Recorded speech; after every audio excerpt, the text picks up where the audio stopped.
As the youngest person in the room, could you put that there? All the rest of us are not able to do it.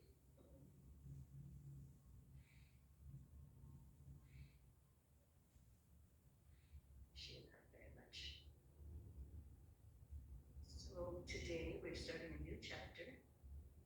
We are in the first canto still, and it's chapter 5, Narada's instructions on Srimad Bhagwatam for Vyasadeva.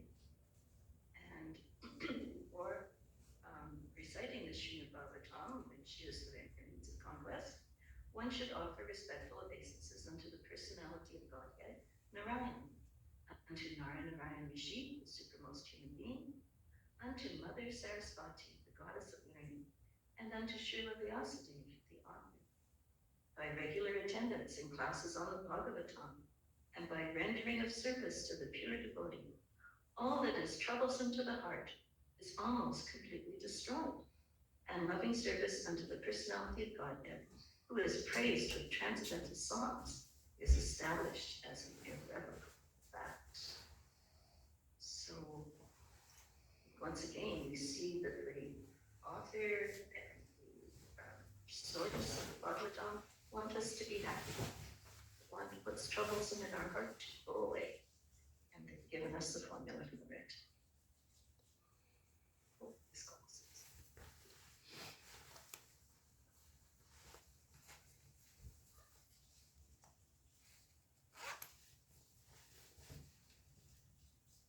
So first canto, chapter 5, text 1.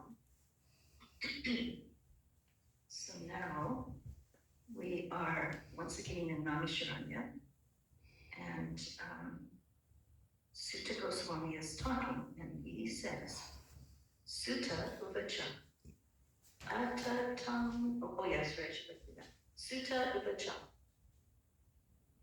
Atatam Sukham Asina, Upasinam Vrihachakrava. I'll go again for my sake because I did the ending wrong. Upasinam Vrihacharava.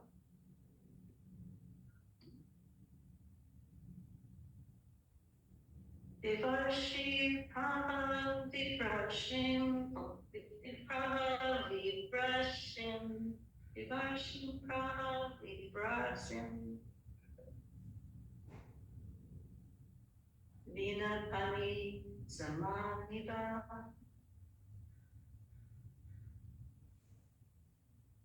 Sutta Uvacham.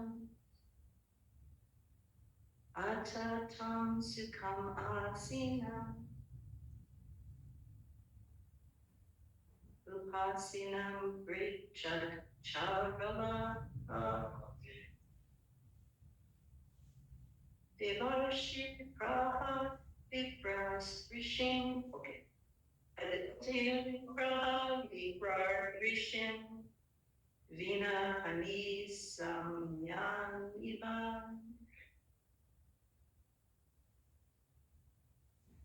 The third line is so beautiful, and I'm so bad at saying it. We're going to talk about that third line a bit. Okay, since I'm so bad at saying it, let's move on to somebody else reading it. You can't.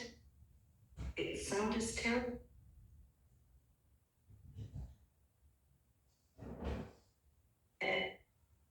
Okay.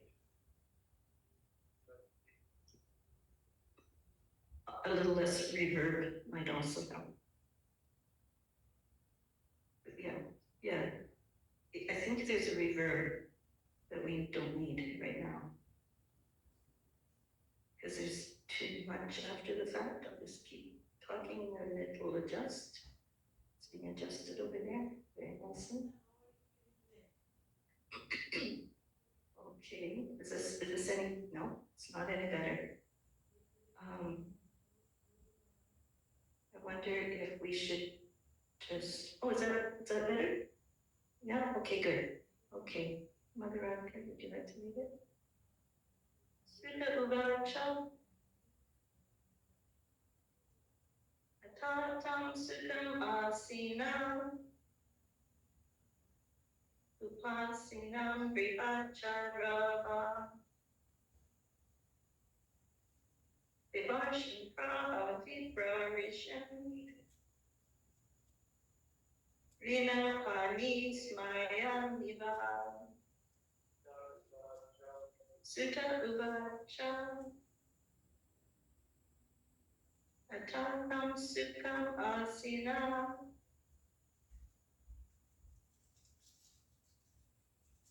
Upasinam Vrihacharava. Varshi Praha Viprarisham. Vina Pani Smayam Iva.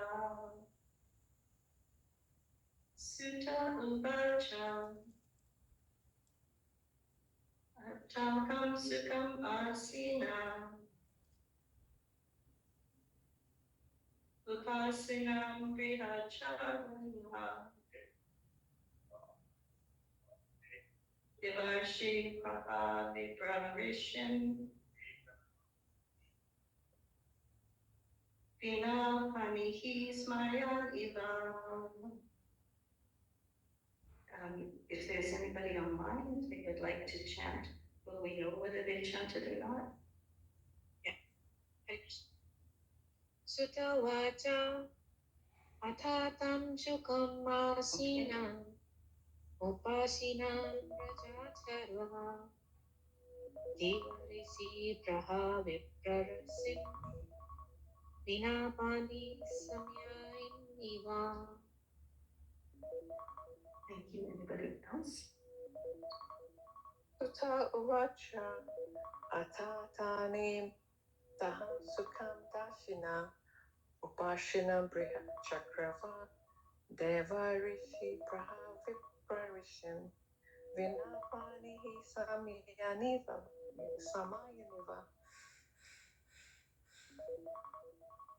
Anybody else?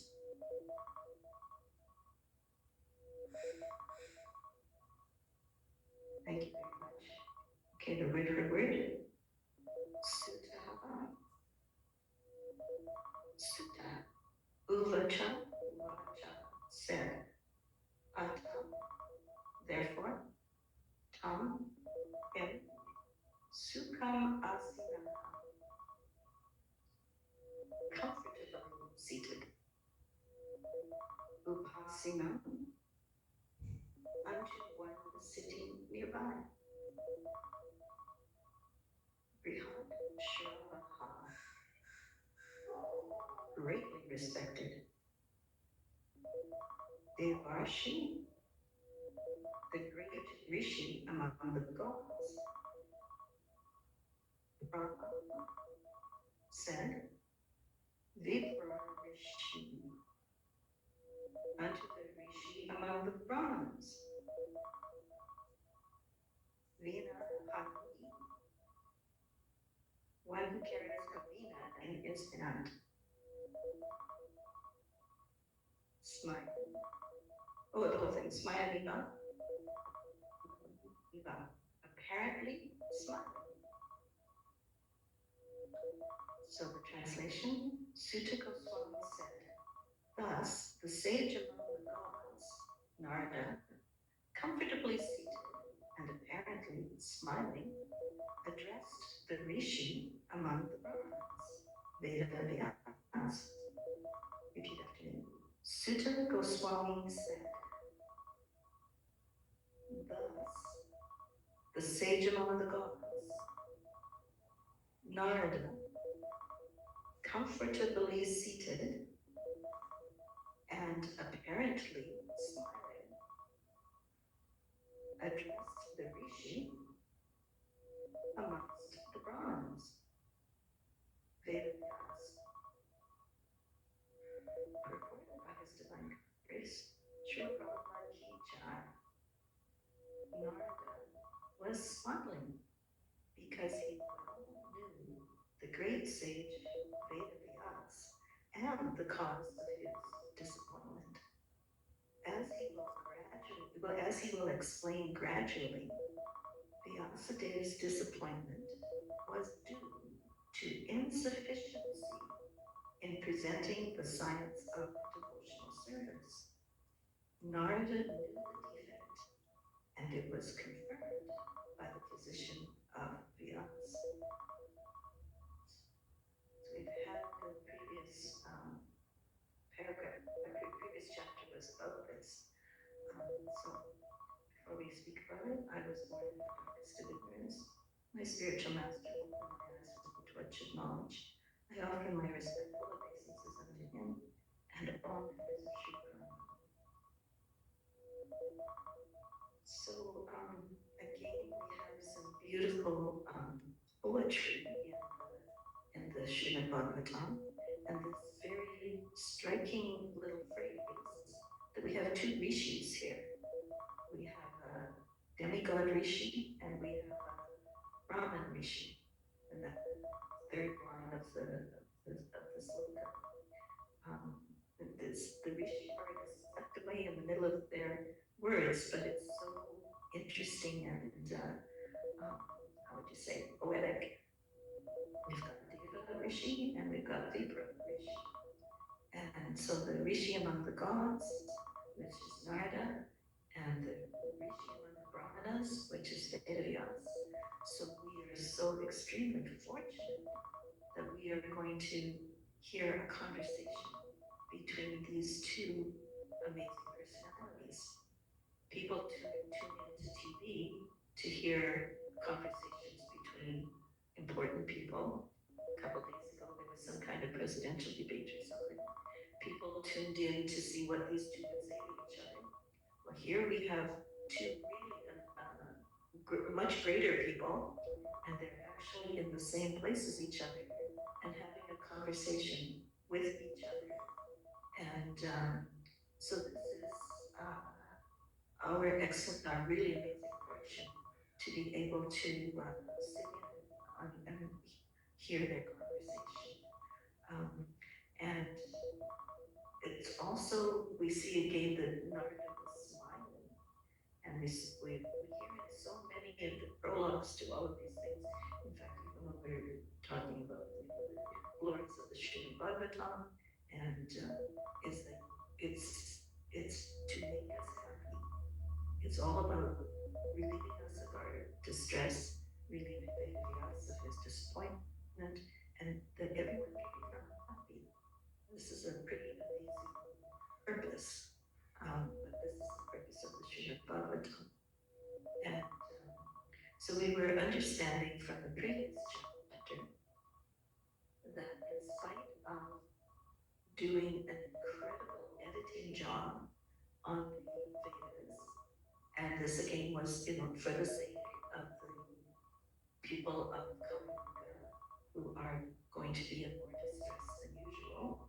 So Vyasadeva or Veda Vyas made a very lengthy and important study of the available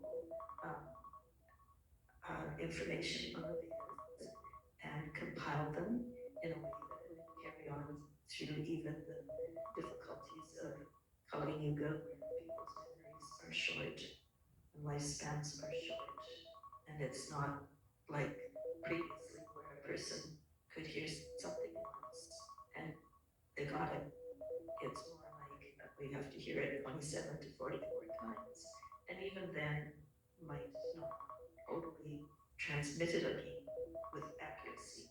So Vyasadeva was alert to this danger and wanted to make sure the Vedas were able to carry on into the next yuga and have the integrity of their original form as much as could be arranged. And so he did all that work. And then after he did all that work, he was like, yeah, this is pretty technical. I think we need to do something for those who need it a little less technical.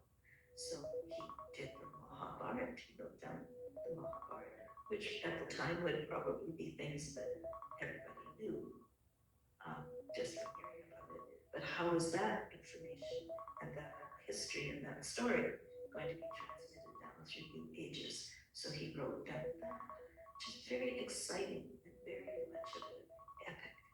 And so that is something that he did for the happiness of those yet to come. Unfortunately, at the end of it all, he didn't feel completely happy. In fact, he felt a little bit of disappointment.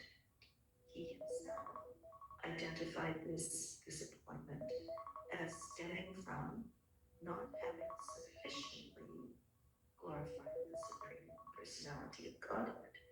Now, isn't that interesting? Because the Supreme Personality of Godhead permeates the Vedas, and by the Vedas he is to be known, and yet it's not clear enough to bring the full happiness. If you look back from the other direction, if you look back at the Supreme Personality of Godhead, so great and glorious, then you see, and all through the Vedas, also Mahabharata, if you look back from the other direction, wow, the Supreme Personality of Godhead, Krishna, played with his friends and had battles with his enemies and had a wonderful time on this very planet not all that long ago. Then Mahabharata is really amazing to us as a work of devotional literature.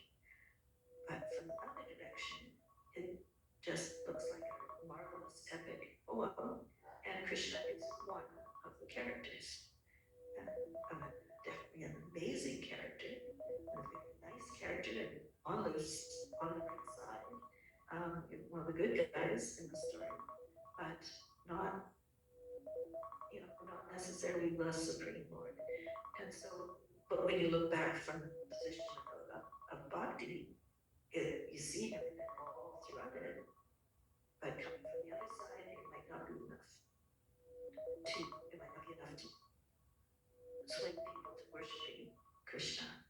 And so, although he had not obscured Krishna on purpose, and he had not left Krishna out of any of this, he wasn't satisfied because the central position and the foundational beginning position and the focus hadn't been put directly on the Supreme Personality.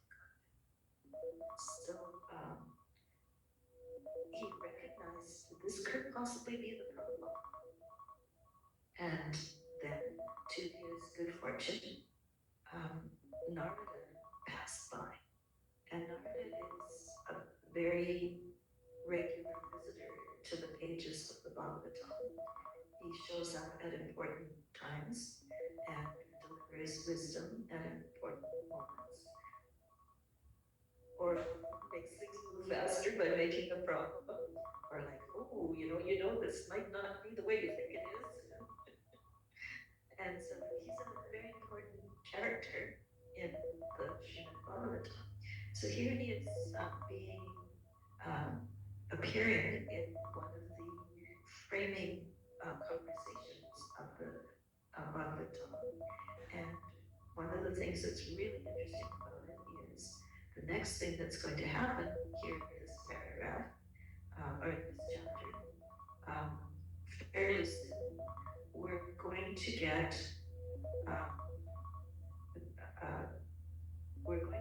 sort of a bio of Narada, which is important if we're going to have somebody showing up regularly and pivotally in these stories. We have to, well, who is this person? So right here in chapter 5 of the first canto, we're going to hear Narada's backstory. We're going to hear where he came from.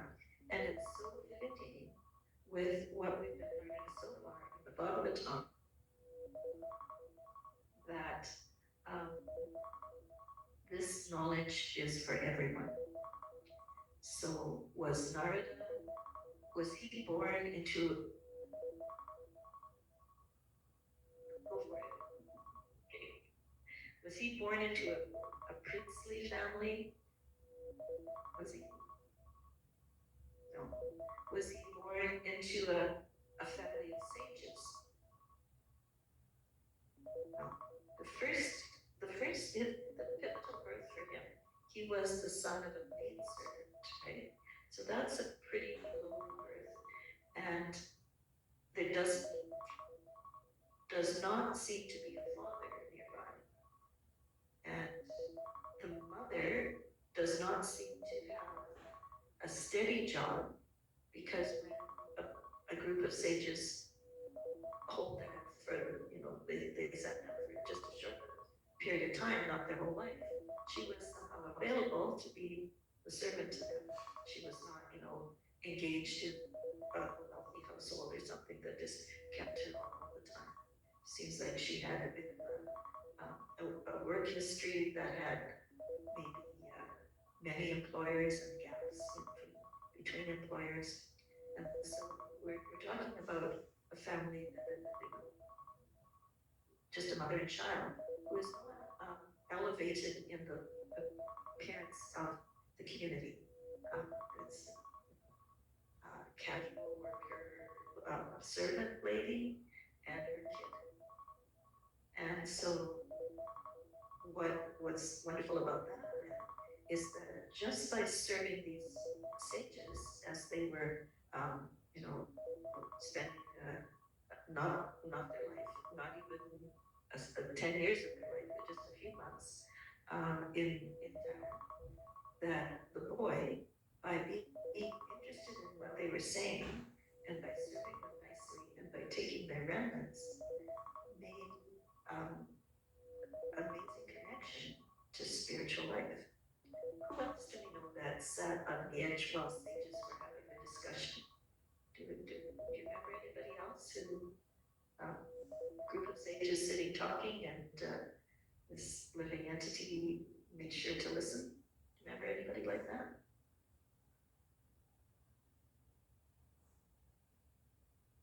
Not in a human form at that point. Oh, come on. You're gonna make me say it? Maharaj Bharata's middle life, right? Between Emperor and Jada Bharat, he had the body of a deer. And he spent his time getting up to the edge of the conversations of the sages so that he could hear their conversations. So being able to be on the edge of the conversations of sages and hear them seems like a very useful thing to do. It worked for Narada. It protected Maharaj Bharat from forgetting who he really was. And here we also are, sitting on the edge of a sage convention and listening to them talk, listening to what they think is important to discuss with each other. So just as Narada was able to go from possibly a scruffy, troublesome, poor kid to Narada Muni, we also, if we listen carefully to these conversations of the sages where they are glorifying the Supreme Personality, explaining the relationships that the Supreme Personality has with his friends and has with his fighting buddies, who you could call enemies, then we also can purify our lives and become much more happy. It's interesting when we glorify the Srimad Bhagwatam, we say, by regular attendance in classes on the Bhagavatam, in other words, that's us sitting there at the edge of the sage convention and hearing what they're saying, and by rendering of service to the pure devotee, which is what Narada Muni did as a little boy, and also what Srila Prabhupada has set up for us with ISKCON, an institution where we can render service. All that is troublesome to the heart is almost completely destroyed. And loving service to the personality of Godhead, who is praised with transcendental songs, is established as an irrevocable fact.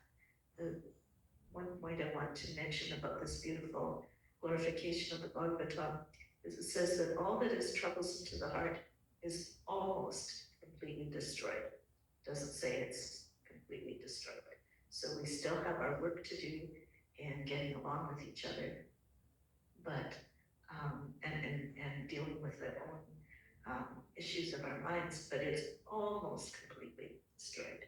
And with the idea that they're looking, these great sages, the Supreme Lord, they are looking for our happiness, and they are smiling and looking for our smiles.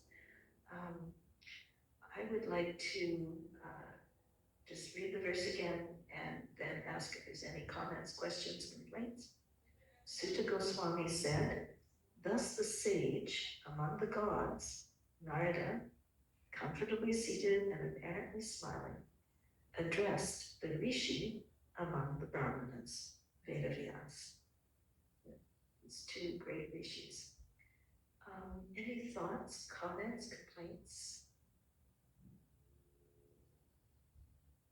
I have one minor thought that in the beginning you said, how is it they couldn't have read the Vedas and say, hey, there's Krishna, but you know Krishna's not mentioned in the Vedas. So there's no historic person called Krishna in the Vedas, so we should not assume that one can understand Krishna from the Vedas. And the Mahabharata, of course, very special chapters, but Bhagavatam, of course, is the principal text. So we're very fortunate to be sitting at the edge, as you say, at the stage convention, and we're happy to have somebody like you holding forth and making the connection. Thank you.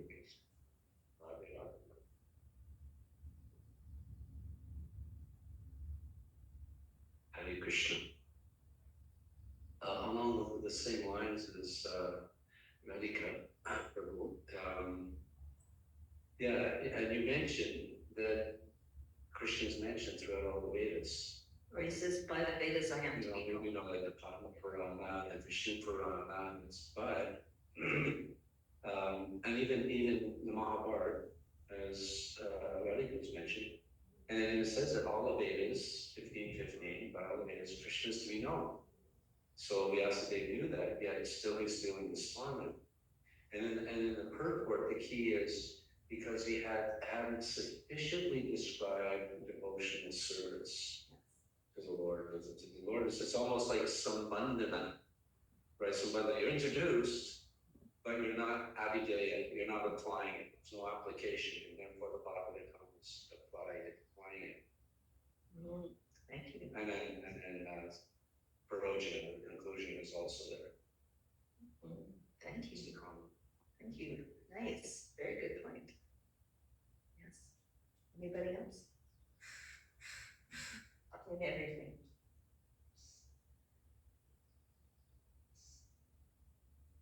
Any other thoughts? We normally say Mahabharata is for the less intelligent people like Sudras and Sri and like those things. Is there any comment of Bhagavatam is for whom? He must have simplified much more less than the Mahabharata. So this would be the better. I don't know what is the link with Mahabharata and Srimad Bhagavatam, except the devotional service he talks. But for whom it is anything. Many verses back, we did actually have that statement that the Srimad Bhagavatam is for everyone. And the interesting thing is that the two major times that this is said, one in Bhagavad Gita and one just a few weeks ago, that it makes the point that it is for everyone by saying even the ones you wouldn't expect, right? So when it's saying even the ones you wouldn't expect, then it goes like Vaishyas, Shudras, women, the ones that are at the time not getting an education, not necessarily even able to read, not necessarily given opportunity to have conversations about logic or conversations about history, or so even those that you wouldn't think this is for, we're not leaving them out. That's what Srimad Bhagavatam says and Bhagavad Gita says.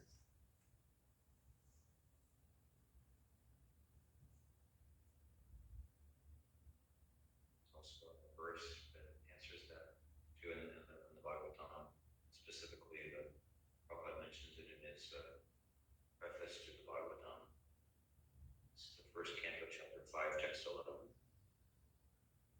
On the other hand, that literature which is full with descriptions of the transcendental glories of the name, fame, form, and pastimes of the limited Supreme Lord, which is the Bhagavatam, is a transcendental creation meant to bring about a revolution in the impious life of misdirected civilization. So specifically for impious, misdirected civilization called Yuga. Such transcendental literatures, even though irregularly composed, are heard, sung, and accepted by purified men who are thoroughly honest.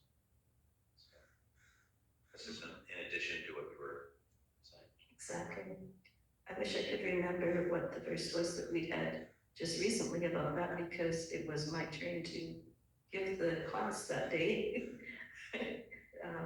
And this is a theme through the Bhagavatam and, obviously Bhagavad Gita, that we're not leaving anybody out of this. You want spiritual life, you want to be honest about your position in life and who's really in charge. It's there for you.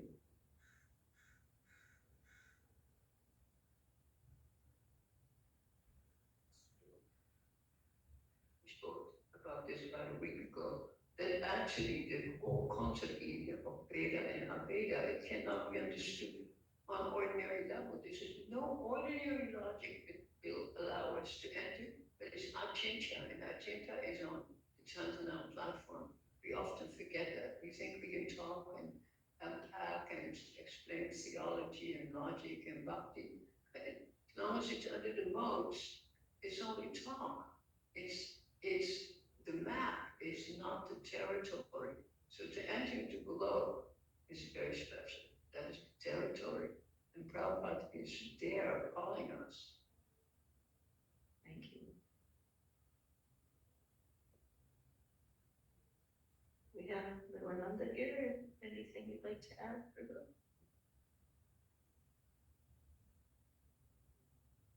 Since you're asking, it is also a verse says that the scriptures for the Paramahamsas. Mm-hmm. So the Paramahamsas can really appreciate. The masses, they start from where they are and they there are some verses for them to help uplift them, but ultimately this is fully appreciated by the Paramahamsas. And yet we find it's not elitist. It's not trying to create, it wants to create more Paramahamsas. Please, let's all get to that level. And it's really after the happiness of all living beings, which is, Srila Prabhupada famously said, chant and be happy. That's the point of it all. He came, to show the misdirected human beings what reality is. I often make this point, the verse that Nityaram is quoting, 1:5-11, which Prabhupada includes in the preface to the Srimad Bhagwatam. It can actually be seen as a prophecy about Srila Prabhupada. Because if you analyze the verse, the point that he made, misdirected civilization is meant to bring about a spiritual revolution. Even though it's imperfectly composed, and when Prabhupada presented Bhagwatam, the first Bhagwatam, the English was not perfectly composed, and it started a worldwide spiritual revolution. So it's kind of like this verse can indicate the appearance and mission of Srila Prabhupada. Yes, thank you. Yeah, and also of Chaitanya Mahaprabhu, who included Haridas Thakur among his associates, and he also had a wide impact. Like he wasn't just going for an elite. He even went.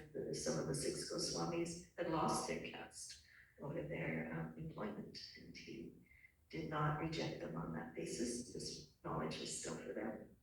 So the inclusiveness is quite astonishing. I guess another comment I could maybe make to Manu's question about women, Vaishyas, Shudras is, those designations are very temporary. The jiva doesn't wear those designations permanently. The jiva is driving certain vehicles in certain lifetimes, but it's not that a jiva is permanently a Vaishya. It's not that a jiva is permanently a Shudra. We also can understand that in one sense, there is only one Purusha. So in one sense, there's only one male, and the rest of us are in a feminine type of relationship with that one male. So, to become very prone to put on labels is probably short-sighted. Another verse explaining the Bhagavatam is for first canto, 3rd chapter, text 43. This Bhagavata Purana is as brilliant as the sun. Do we already read this one? Oh. And it has arisen just after the departure of Lord Krishna to his own abode, accompanied by religion, knowledge, etc. Persons who have lost their vision due to the dense darkness of ignorance in the age of Kali shall get light from this Purana. Thank you so much. Again, not elitist at all. The ones that are in trouble are the ones that it's for. That's lovely. Thank you. Yes. Well, I think it's also for the devotees to Brahmash. Yes. Yeah. Definitely.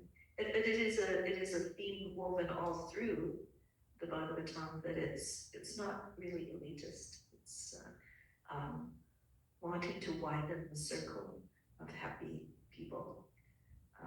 And show them their true destination and the road to get there, the map to get there. Okay, any other thoughts or comments?